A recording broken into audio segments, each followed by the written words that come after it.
నమస్కారం city news కి స్వాగతం. భారత రాజ్యాంగ దినోత్సవాన్ని వెలగపూడి అసెంబ్లీలో నిర్వహించారు. ఈ సందర్భంగా విద్యార్థులతో మాక్ అసెంబ్లీని చేపట్టారు. క్వశ్చన్ అవర్, జీరో అవర్ తో పాటు పలు అంశాలపై చర్చ, బిల్లులు ప్రవేశపెట్టడం తదితర అంశాలను మాక్ అసెంబ్లీలో నిర్వహించారు. అసెంబ్లీలో చర్చలు ఎలా చేస్తారో స్టూడెంట్స్ యాక్ట్ చేస్తూ చూపారు. రాజ్యాంగంపై అవగాహనతో పాటు చట్టసభలు ఎలా జరుగుతాయో విద్యార్థులకు అవగాహన కల్పించేందుకు ప్రత్యేకంగా ఈ మాక్ అసెంబ్లీని ఏర్పాటు చేశారు. ఈ కార్యక్రమంలో సీఎం చంద్రబాబుతో పాటు స్పీకర్ అయ్యన్న పాత్రుడు, మంత్రి నారా లోకేష్, ఇతర మంత్రులు, అధికారులు పాల్గొన్నారు. ఆకట్టుకునేలా మాక్ అసెంబ్లీని నిర్వహించడం పట్ల స్టూడెంట్స్ కు సీఎం అభినందనలు తెలిపారు. సభానాయకులకు, ప్రతిపక్ష నాయకులకు మరియు సభలో వారందరికీ నా ధన్యవాదాలు. ఈ కుర్చీకి కుడి ఎడమలు ఉండవు, కేవలం రాజ్యాంగం మరియు సభా నియమాలు మాత్రమే ఉంటాయి. ప్రతిపక్షానికి తగిన సమయాన్ని ఇస్తాను. అధ్యక్ష, గౌరవనీయులైన మంత్రి గారు 12 లక్షల మంది రైతుల్ని ఆదుకోవడం హర్షించదగ్గ విషయం. అధ్యక్ష, ఈ విద్యా సంవత్సరంలో వందల్లో కేసులు నమోదయ్యాయి. అధ్యక్ష, రెండవ ప్రశ్న, మొబైల్ వ్యసనం కోసం ప్రభుత్వం ఏమైనా కౌన్సిలింగ్ లేదా రీహాబ్ సదుపాయాలు అందిస్తున్నదా?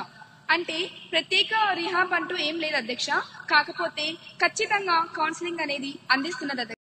నిరంతర శ్రమతోనే అనుకున్నది సాధించగలమని ముఖ్యమంత్రి చంద్రబాబు తెలిపారు. విజన్ ఉంటే సరిపోదని, దాన్ని అమలు చేయడం ముఖ్యమని చెప్పారు. రాజ్యాంగ ఆమోద దినోత్సవం సందర్భంగా నిర్వహించిన విద్యార్థుల మాక్ అసెంబ్లీలో పాల్గొని సీఎం మాట్లాడారు. ప్రజల గుండెల్లో రాజ్యాంగ నిర్మాత డాక్టర్ బిఆర్ అంబేద్కర్ శాశ్వతంగా నిలిచిపోతారని చెప్పారు. చట్టసభల్లో మహిళలకు 33% రిజర్వేషన్ కల్పించిన ఏకైక దేశం భారత్ అని తెలిపారు. ఎలాంటి తడబాటు లేకుండా విద్యార్థులు మాక్ అసెంబ్లీ నిర్వహించడం ఆనందంగా ఉందన్నారు. ప్రతి ఒక్కరూ హక్కుల గురించే మాట్లాడతారని, బాధ్యతలు కూడా ముఖ్యమని పేర్కొన్నారు. పౌరుల హక్కులను కాపాడటంలో కూటమి ప్రభుత్వం ముందుంటుందన్నారు.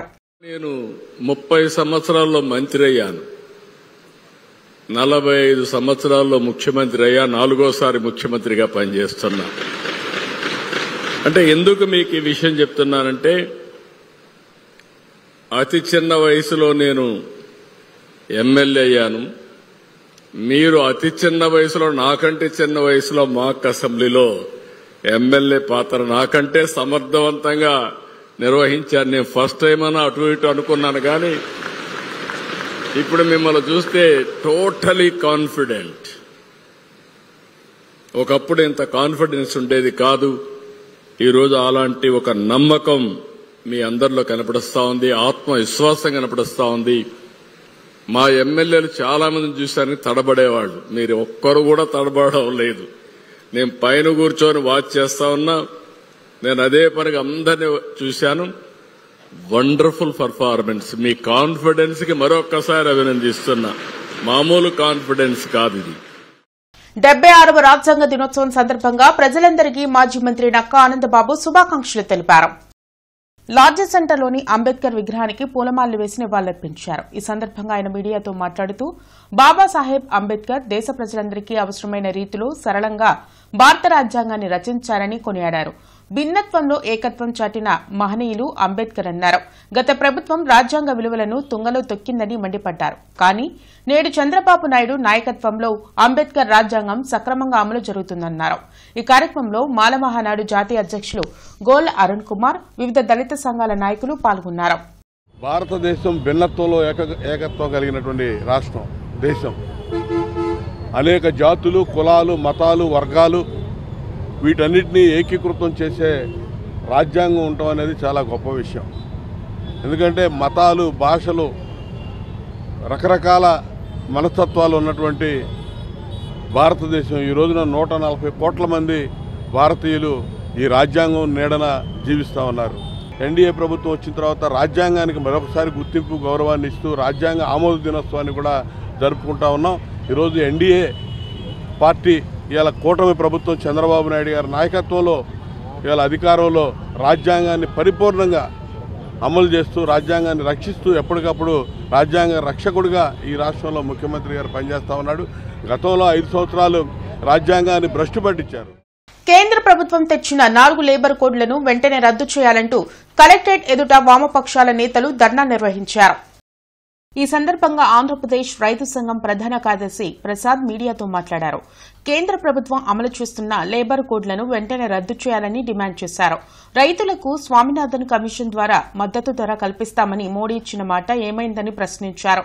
కార్మిక వర్గాన్ని బానిసలుగా మార్చేందుకు ఈ లేబర్ కోడ్లను మోడీ ప్రభుత్వం తెస్తుందని మండిపడ్డారు. ఈ కార్యక్రమంలో కోటా మాల్యాద్రి, ఆది నికల్సన్, ఆకిటి అరుణ్ కుమార్, నళినికాంత్, సలీం, శ్రీనివాసరావు, మేడ హనుమంతరావు, జంగాల చైతన్య తదితరులు పాల్గొన్నారు.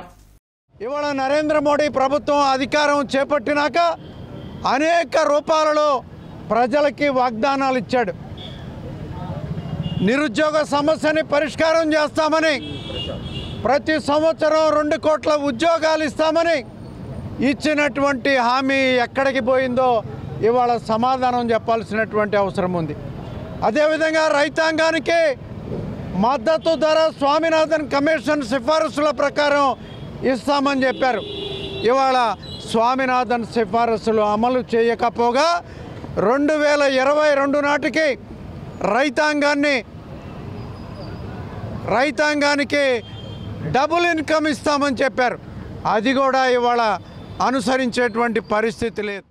76వ రాజ్యాంగ దినోత్సవం సందర్భంగా లాడ్జి సెంటర్లోని అంబేద్కర్ విగ్రహానికి వైసీపీ నాయకులు పూలమాల వేసి నివాళులర్పించారు. ఈ సందర్భంగా మాజీ మంత్రి అంబటి రాంబాబు మీడియాతో మాట్లాడారు. దేశంలోని అందరూ రాజకీయాలకు అతీతంగా అంబేద్కర్ ను గౌరవించుకోవాలని కోరారు. జగన్మోహన్ రెడ్డి ముఖ్యమంత్రి కాగానే విజయవాడ నడిబొడ్డున అంబేద్కర్ స్మృతివనం ఏర్పాటు చేశారని గుర్తు చేశారు. కానీ అది ఓర్వలేని కూటమి నేతలు స్మృతివనంపై దాడులు చేశారని మండిపడ్డారు. బాబాసాహెబ్ అంబేద్కర్ విగ్రహం విజయవాడ నడిబొడ్డున పెట్టడం కూటమి ప్రభుత్వానికి ఇష్టం లేదన్నారు. ఈ కార్యక్రమంలో ఎమ్మెల్సీ చంద్రగిరి యేశ్వరత్నం, నిమ్మకాయల రాజనారాయణ, ఇతర ముఖ్య నాయకులు పాల్గొన్నారు. జగన్మోహన్ రెడ్డి గారు రాష్ట్ర ముఖ్యమంత్రి అయిన తర్వాత విజయవాడ నడిబొడ్డులో బాబాసాహెబ్ అంబేద్కర్ గారి స్మృతివనాన్ని చాలా వ్యయ ప్రయాసాలతో నిర్మించి ప్రారంభించడం జరిగింది. ఆ స్మృతివనం జగన్మోహన్ రెడ్డి గారు అధికారం కోల్పోయిన తర్వాత చంద్రబాబు నాయుడు గారి ప్రభుత్వం అధికారంలోకి వచ్చిన తర్వాత ఆ స్మృతివనాన్ని నెగ్లెక్ట్ చేస్తున్నారు కావాలని. రాజధాని ప్రాంతంలో ఏపీజే అబ్దుల్ కలాం పేరుతో సైన్స్ మ్యూజియం ఏర్పాటు చేయాలని doctor APJ Abdul Kalam foundation president Kanakamedala Apparao ప్రభుత్వానికి విజ్ఞప్తి చేశారు. AP minority cell general secretary Lal Wazir కార్యాలయంలో ఏర్పాటు చేసిన మీడియా సమావేశంలో డాక్టర్ నిమ్మల శేషయ్య, డాక్టర్ ఎర్రా నాగేశ్వరరావు పాల్గొన్నారు. ఈ సందర్భంగా కనకమేడల అప్పారావు మాట్లాడుతూ, నేడు యువత, విద్యార్థులు విజ్ఞాన శాస్త్రం పట్ల మంచి అభిరుచి, ఆసక్తి ఏర్పరచుకుని వారు పరిశోధన స్థాయికి ఎదిగినప్పుడే సాంకేతిక రంగం అభివృద్ది చెందుతుందన్నారు. వేగంగా అభివృద్ది చెందుతున్న అమరావతి రాజధానిలో అబ్దుల్ కలాం పేరు మీద అందరికీ ఉపయోగపడే సైన్స్ మ్యూజియం ఏర్పాటు చేయాలని డిమాండ్ చేశారు.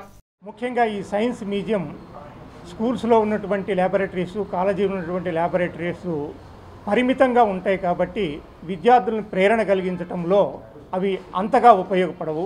ఒక మ్యూజియం ఉన్నట్లయితే అన్ని తరగతుల విద్యార్థులకు అన్ని రకాలైనటువంటి శాస్త్రాల్లో ఉన్నటువంటి విజ్ఞానాన్ని శోధించి వాళ్ళు స్వయంగా పరిశీలించి అబ్జర్వ్ చేసి తెలుసుకోవటానికి వీలుగా ఉంటుందనే ఉద్దేశంతో ఈ మ్యూజియం మేము కోరుకుంటున్నాము. అయితే ముఖ్యంగా రాష్ట్ర ప్రభుత్వానికి ఒక సైట్ కనుక ఇచ్చి కొంత ఇన్ఫ్రాస్ట్రక్చర్ చేసినట్లయితే కేంద్ర ప్రభుత్వ నిధులు అంటే ministry of culture, national council of science museum వాళ్ళ ఆధ్వర్యంలో ఈ మ్యూజియం మొత్తం ఏర్పాటు చేయడం జరుగుతుంది. బిల్డింగ్ ఫౌండేషన్ ఎంత ఇంపార్టెంటో సైన్స్ మ్యూజియం కూడా అంత ఇంపార్టెంట్. మన అమరావతి క్యాపిటల్కి క్వాంటమ్ వ్యాలీ లాంటి ఎన్నో ప్రాజెక్ట్స్ వస్తున్నాయి. ఈ ప్రాజెక్టు కూడా అబ్దుల్ కలాం గారి పేరు మీద కనుక వస్తే స్టూడెంట్స్కి బేసిక్ మీద అవగాహన వస్తే అబ్దుల్ కలాం లాంటి సైంటిస్టులు ఎంతోమంది తయారవుతారని మాకు గట్టి నమ్మకం ఉంది. మీ ద్వారా ప్రభుత్వానికి అప్పీల్ చేసేది ఏంటంటే సెంట్రల్ గవర్నమెంట్ ఫండ్స్ ఉన్నాయి కాబట్టి మీరు ల్యాండ్ అలాట్ చేసేస్తే ఈ మ్యూజియం తప్పకుండా వస్తుంది. విద్యార్థులు రాజకీయాల్లోకి వచ్చి సమాజంలో మార్పులు తీసుకురావాలని మంత్రి నారా లోకేష్ అన్నారు. భారత రాజ్యాంగ ఆమోద దినోత్సవం సందర్భంగా అసెంబ్లీ ప్రాంగణంలో నిర్వహించిన స్టూడెంట్ మాక్ అసెంబ్లీలో పాల్గొని ఆయన మాట్లాడారు. రాజ్యాంగం కల్పించిన హక్కులు బాధ్యతలను పిల్లలకు తెలియజేయాల్సిన అవసరం ఉందని తెలిపారు. రాజకీయాల్లో పాజిటివ్ లీడర్షిప్ తీసుకొచ్చేందుకు కృషి చేయాలన్న మంత్రి నారా లోకేష్ భవిష్యత్తులో ఏ వృత్తిలో ఉన్నా నైతికతను వీడవద్దని సూచించారు. ప్రతి సంవత్సరం ఇలాంటి మాక్ అసెంబ్లీని తప్పకుండా నిర్వహిస్తామని ప్రకటించారు. నేను స్కూల్కి వెళ్లే సమయంలో కూడా మాక్ అసెంబ్లీ ఉంటే బాగుండేది. అప్పుడే రూల్స్, పార్లమెంట్ ప్రొసీజర్స్ ఇవన్నీ తెలుసుకునే అవకాశం ఉండేది.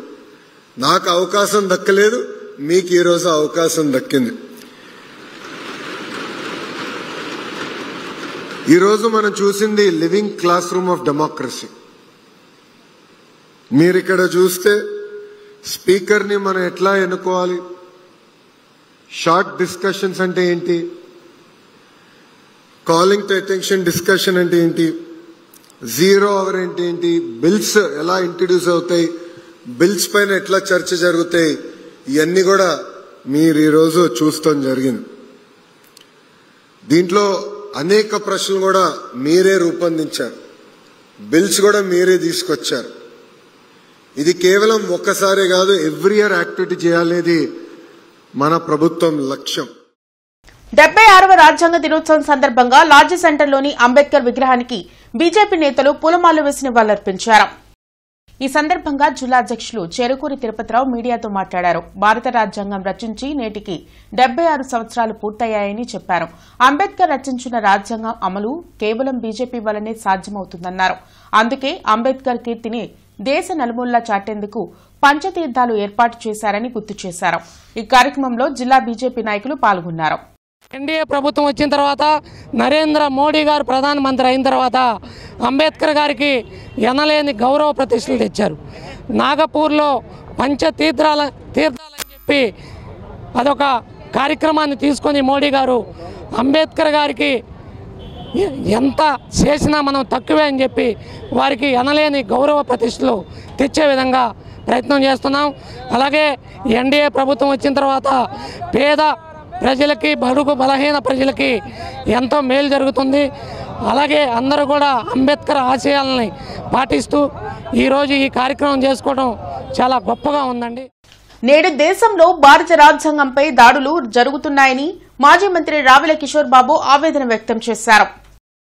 76వ రాజ్యాంగ దినోత్సవం సందర్భంగా లాడ్జి సెంటర్లోని అంబేద్కర్ విగ్రహానికి పూలమాల వేసి నివాళులర్పించారు. అనంతరం భారత రాజ్యాంగం పుస్తకాలను ప్రజలకు ఉచితంగా పంచిపెట్టారు. ఈ సందర్భంగా ఆయన మాట్లాడుతూ అంబేద్కర్ స్వేచ్ఛ, సమానత్వం, సౌభ్రాతృత్వం భారత రాజ్యాంగం ద్వారా ప్రజలందరికీ అందించారని కొనియాడారు.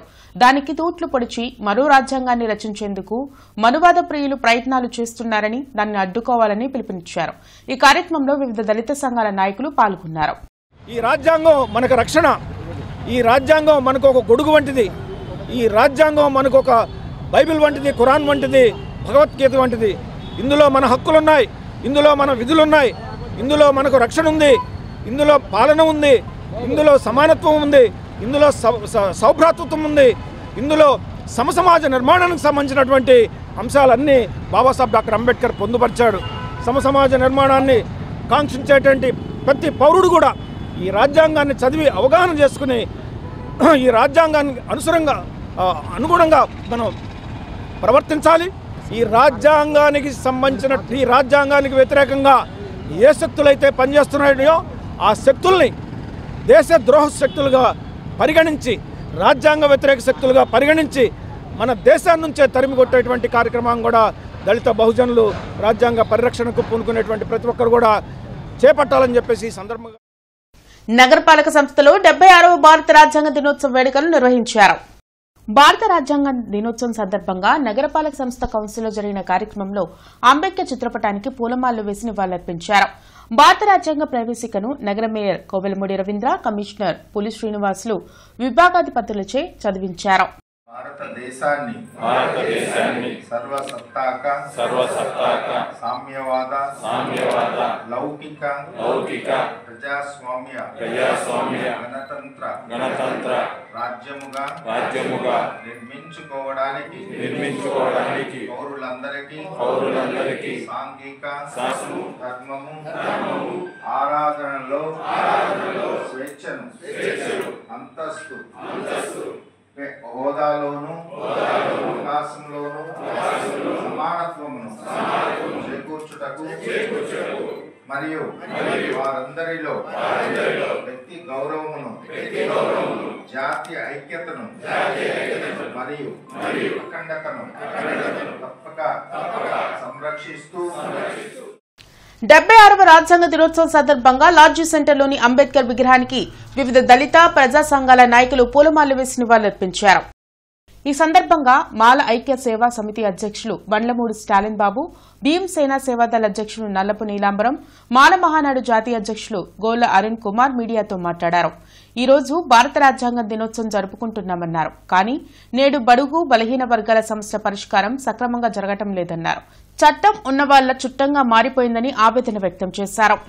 రాజ్యాంగం అమలు దినోత్సవం అంబేద్కర్ గారి వర్ధంతికో అంబేద్కర్ జయంతికో వచ్చి దండలేసి వెళ్తాం కాదు, నిజమైనటువంటి ఆయన రచించినటువంటి రాజ్యాంగం అమలు చేసిన రోజే మీరు అంబేద్కర్ గారికి ఇచ్చేటువంటి నివాళులని ఈరోజు రాష్ట్ర ప్రభుత్వాలు కేంద్ర ప్రభుత్వాలు ఆయన జయంతి రోజు వర్ధంతి రోజు వచ్చి మాట్లాడుతూ ఉన్నారు. అది కాదు, రాజ్యాంగం అమలు చేయాల్సిందిగా డిమాండ్ చేస్తూ ప్రజలకు మాత్రం భారత రాజ్యాంగంలో ఏవైతే ఉన్నాయో అవన్నీ అయితే జరగటలేదు. ప్రజాస్వామ్యాలు అలాగే ఉన్నాయి, ప్రజా సమస్యలు అయితే అలాగే ఉన్నాయి. అయితే చట్టం ఉండవాళ్ళకి చుట్టంగా మారే పరిస్థితి భారత రాజ్యాంగాన్ని టూట్లు పరిచేలాగా ఉందనేది. అందరూ కూడా క్రిస్టియన్లు బైబిల్ ఎట్ట పాటిస్తారో, ముస్లిమ్స్ ఖురాన్ ఎట్ట పాటిస్తారో, హిందువులు భగవద్గీత ఎట్ట పాటిస్తారో, ప్రతి ఒక్క ఇళ్లలో మతానికి కులానికి అతీతంగా ప్రతి ఒక్కరు భారత రాజ్యాంగాన్ని కూడా ఫాలో అవ్వాలని చెప్పి తెలియపరుస్తున్నాం. ఇవి ఇప్పటి వరకున్న వార్తా వివరాలు. మరికొన్ని వార్తా విశేషాలతో మళ్ళీ కలుద్దాం. అంతవరకు సెలవు. నమస్కారం.